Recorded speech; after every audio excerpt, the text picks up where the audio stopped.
오늘은 디모데전서 1장 2절의 말씀을 가지고 함께 은혜를 나누어 보도록 하겠습니다.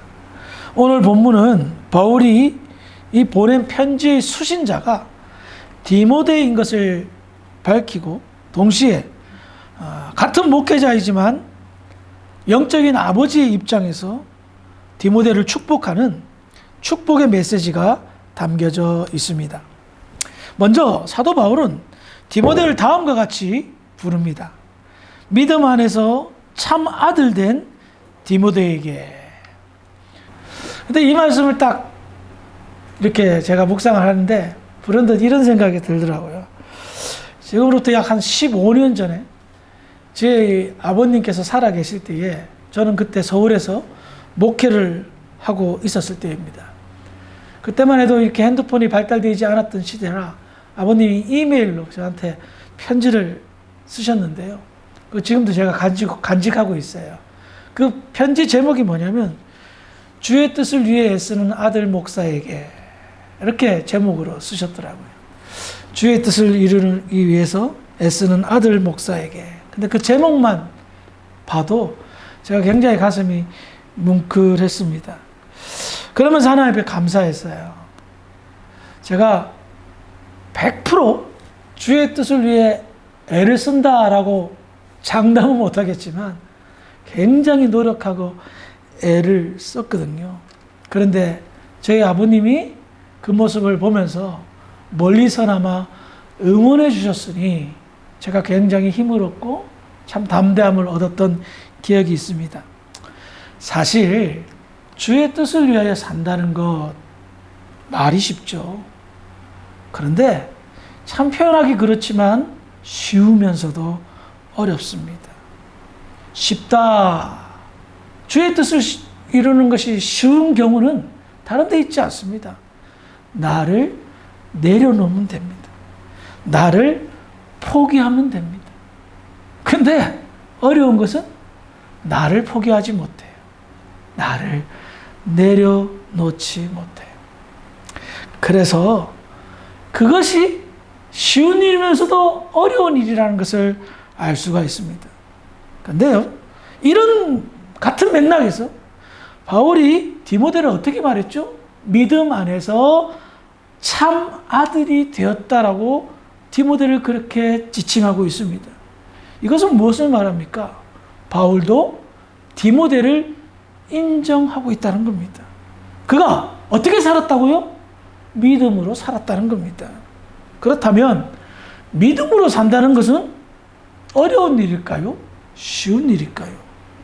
믿음을 가진 사람에게 있어서는 이 일이 쉬운 일일 수도 있겠지만 이건 역시 주님의 뜻대로 사는 것과 같은 맥락에서 쉬우면서도 어려운 일입니다. 특별히 디모데가 목회자로 활동하던 그 시기, 초대교회죠? 그 시기 바울은요, 생의 마지막이 다가왔을 때쯤이었습니다. 그리고 그때는 이제 기독교가 박해를 받는 상황 속에 있었습니다. 다시 말하면 믿음으로 산다라는 것은 내 목숨 내놓고 신앙생활한다 라는 것과 비슷한 의미였습니다. 수많은 사람들이 박해를 피해 숨어서 몰래 신앙생활했습니다. 그런 생활이 싫어서 또 수많은 사람들이 세상이 좋아 예수를 떠났던, 배교를 하였던 시대이기도 했습니다. 물론 디모데 전서나 디모데 후서를 놓고 보면 전서 때가 좀 나아요. 후서 때는, 디모데 후서를 보낼 때는 바울 진짜 죽기 일보 직전이에요. 참수형을 당해서 감옥에 갇혀 죽기 일보 직전이니까 전서 때는 좀 형편이 좋았지만 느낄 수가 있죠. 시시각각 박해의 그림자가 짙게 깔리던 시기였습니다. 그런 시기에 믿음으로 살아서 어떻게 해요? 참 아들이다라고 표현하고 있다는 겁니다. 당시 헬라나 로마인 사이에서는 스승과 제자 사이의 관계를 아버지와 아들 관계처럼 표현하는 관습이 널리 펴져 있었습니다. 그래서 나의 제자를 아들이라 표현하기도 하였습니다. 바울은 결혼을 하지 않았기 때문에 아들이 없습니다. 그런데 디모데에게는 꼭 아들이라 칭하였습니다. 왜요? 그가 전한 믿음을 그가 받아들였고 그러므로 인해서 믿음 안에서 어떻게 해요? 참 아들로 살았기 때문입니다. 바울에게 있어서는 영적인 아들들이 많이 있었지만 그 가운데서 디모데는 더 특별한 표현을 사용하여 참아들이다, 참기름처럼 참아들이다 라고 말하는 겁니다. 그러면 우리 한 번 더 생각해 봅시다. 좀 전에 믿음 안에 산다는 것은 어쩌면 박해 속에서도 그 믿음을 지키며 산다는 것을 이야기하는데, 이 믿음이라는 표현은 예수를 믿는 믿음을 말하지만 그 안에는 더 깊은 의미가 담겨져 있습니다. 그건 뭐냐? 복음의 내용을 제대로 이해하고 그리스도의 십자가의 은혜의 구속이 무엇인가를 깨닫고 거기에 감격하며 사는 자를 이야기합니다. 그렇다면 구속의 은혜가 무엇인가를 깊이 체험해서 감격하여 사는 사람을 바울은 믿음 안에서 산다라고 표현하는데, 바울은 좀 더 심화 있게 믿음 안에서 사는 사람이 이런 삶입니다 라고 갈라디아서 2장 20절에 이렇게 이야기하고 있습니다. 제가 읽어드릴게요. 내가 그리스도와 함께 십자가에 못 박혔나니 그런즉 이제는 내가 사는 것이 아니요 오직 내 안에 그리스도께서 사시는 것이라. 이제 내가 육체 가운데 사는 것은 나를 사랑하사 나를 위하여 자기 자신을 버리신 하나님의 아들을 믿는 믿음 안에서 사는 것이라. 뭐예요? 자기가 그리스도와 함께 십자가에 못 박혀 죽었다라고 표현하는 것. 제가 좀 전에 설명했죠. 믿음으로 사는 것, 주 뜻대로 사는 것, 쉬우면서도 어렵다. 왜? 쉬운 것은 나를 내려놓으면 되는데 어려운 것은 우리의 못난 자아가 나를 내려놓지 못하기 때문에 어렵다는 거예요. 근데 바울은 믿음 안에서 산다는 것이 뭐다? 어떻게 표현합니까? 나는 그리스도와 함께 십자가에 못 박혀 죽었습니다. 이제 내 안에 사는 것은 내가 사는 것이 아니라 주가 내 안에서 사는 겁니다 라고 표현했던 겁니다. 이것이 바로 바울의 가르침이었고 그 가르침을 깊이 체험하고 받아들인 디모데의 삶이었던 겁니다.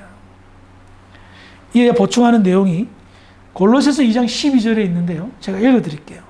너희가 세례로 그리스도와 함께 장사되고 또 죽은 자들 가운데서 그를 일으키신 하나님의 역사를 믿음으로 말미암아 그 안에서 함께 일으키심을 받았느니라. 여기에서 세례는 침례를 말합니다. 침례식을 어떻게 합니까? 내가 죽었다는 표현을 물속에 잠깁니다. 내가 그리스도와 함께 죽었다, 물속에 잠기는 것. 그리고 내가 그리스도와 함께 살아났다, 어떻게 해요? 물속에서 꺼지는 이 침례식을 통하여 지금 우리가 어떻게 살아야 되는가? 그리스도와 함께 죽고 그리스도와 함께 다시 살아난 이 믿음의 삶을 세례가 가르쳐주고 있다는 겁니다. 그래서 이런 삶을, 이런 가르침을 받았던 디모데가, 그가 역시 참 아들로 표현됐던 것은 그가 바로 믿음 안에서 그리스도와 함께 동행하는 그런 삶을 살았기 때문입니다. 그래서 디모데도요, 디모데가 직접 그렇게 고백한 것은 성경 가운데 표현이 없지만 바울처럼 나는 죽고 그리스도만, 내가 그리스도와 함께 십자가 못 박혔고 내가 그리스도와 함께 3일 만에 부활했고 그래서 나는 믿음 안에서 나는 죽고 그리스도만 사는 그런 삶을 삽니다 라고 말했을 것입니다. 그래서 바울의 믿음을 계승하고 스승의 가르침을 따랐던 디모데에게 바울은 참 아들이다 라고 말하는 것입니다. 저는 이렇게 바울이 디모데에게 믿음 안에서 참 아들이다 라는 표현을 통해서 저 스스로 한번 질문을 해봤습니다. 여러분들에게 질문하는 것이 아니라 저 스스로 질문을 해봤습니다. 나는 참 아들인가? 자신이 없더라고요. 죄송합니다. 그냥 100% 쭉! 물론 논리적으로는 예예요. 예스예요. 그런데 저의 삶을 보니까 혹시 나는 아들 코스프레를 하는 건 아닌가? 즉 흉내내고 있지는 않는가? 참 아들인 것은 분명히 제 믿음으로는 맞지만 참 아들이라 불림받을 수 있는 그런 믿음 삶을 목사지만 제대로 살고 있는가? 제가 왜 이렇게 고민한 줄 아세요? 다른 데 있지 않았어요. 여전히 내 안에는 내가 많다라는 생각이 들었기 때문에. 바울의 고백처럼 나는 죽고 그리스도만이 아니라 나는 죽었는데 또 살아나는 나, 매일매일 살아나는 나를 발견하고 경험하기 때문에, 느끼기 때문에 그 참아들 맞아? 하나님 맞다고 하는데 나는 그게 참 아리까리하네. 나는 그런 부족한 모습을 보게 되었습니다. 솔직히 하나님이 인정하는 참 아들이라는 소리 누구보다도 듣고 싶습니다. 그런데 여전히 제가 자신이 없고 부족하다는 것을 느끼곤 합니다. 이민교회에 해봐야 30개도 안 됩니다. 우리 성도들 사실 많이 떠나서 몇천 명도 되지 않습니다. 이민사회에서 3분의 1이나 교회 다닐까? 그 정도로 숫자는 떨어졌습니다. 그런데 그나마 지금 다니시는 분들은 대단한 거예요, 교회를. 그럼에도 불구하고 참 아들이라 라고 누구나 인정받을 수 있는 그런 믿음의 사람 얼마나 될까 고민 아닌 고민을 해보았습니다. 그리스도인인 것 같은데도 아닌 것 같기도 하고 참 아들인 것 같으면서도 아닌 것 같기도 하고 어떤 사람은 정말 솔직하지 못하게 흉내만 내는 사람도 많더란 말입니다. 참 아들 코스프레 하면서 교회는 다니는데 현실은 교회 나와주는 것만 해도 고맙습니다라는 것이 우리의 어두운 현실이 아닐까 하는 그런 생각을 가져봅니다. 그래서 그런 생각이 들었습니다. 주님 오실 날이 얼마 남지 않았구나. 참 아들을 찾기가 힘든 세상, 참 아들이 희귀한 세상은 주님이 곧 오실 그런 세상이겠구나라는 생각을 가져봤습니다. 그러면 우리는 어떻게 해야 될까요? 넉넉히 기다립니까? 아니죠. 믿음 안에 살기를 주의 이름으로 부탁을 드리겠습니다. 누구나 인정하는 참 아들의 모습이 우리의 모습이 되었으면 좋겠습니다. 지금 당장은 아니더라도 조금씩 영적으로 개선된 모습이 우리의 모습이었으면 좋겠습니다. 한꺼번에 완전히 변화될 수는 없습니다만은 변화를 추구하고 새로움을 추구하고 참 아들로서 인정받기 위해 아버지 하나님께 인정받기 위해 무언가 애쓰는 그런 사람들이 되었으면 좋겠습니다. 간혹 드라마 같은 거 보면 재벌이 회장이 있는데 그 회장의 상속자가 되기 위해서 후계자가 되기 위해서 아들들이 정말 아버지 눈치 보면서 애쓰는 모습들을 종종 드라마를 보면서 이렇게 보곤 합니다. 그때 그 자녀들의 싸움은 뭡니까? 아버지가 인정하는 후계자가 되고 싶어. 온갖 수단과 방법을 가리지 않고 아버지가 인정하는 그 후계자가 되기 위해서 그렇게 애를 쓰는데 결국은 아버지는 다 알고 있어요. 누가 진짜 참 아들인지 후계자가 될 건지. 우리 아버지 하나님도 거기와 비교하기는 좀 그렇지만 그러고 계시진 않을까. 하나님의 나라를 상속받을 참 아들이 얼마나 많이 기다리고 눈여겨보고 계실까라는 생각을 가져봤습니다. 바울의 고백처럼 내가 이제 사는 것은 내가 사는 것이 아니라 그리스도께서 내 안에 사시는 것이다. 나는 죽고 그리스도만이라는 참 아들의 삶, 그와 같은 믿음의 삶이 저와 여러분들의 아름다운 인생이요 미래가 되기를 주의 이름으로 축원합니다. 기도하시겠습니다.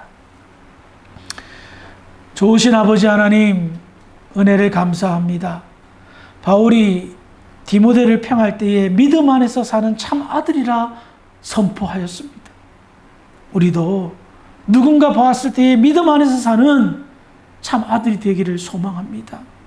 주여, 우리의 신앙생활을 돌이켜보게 하시고 그리스도 예수 안에서 사는지 날마다 확인하며 그리스도 예수 안에서 승리하는 참 아들의 삶이 우리의 삶이 될 수 있도록 축복하여 주시옵소서. 그리할 줄 믿고 감사하며 예수님의 이름으로 기도합니다. 아멘.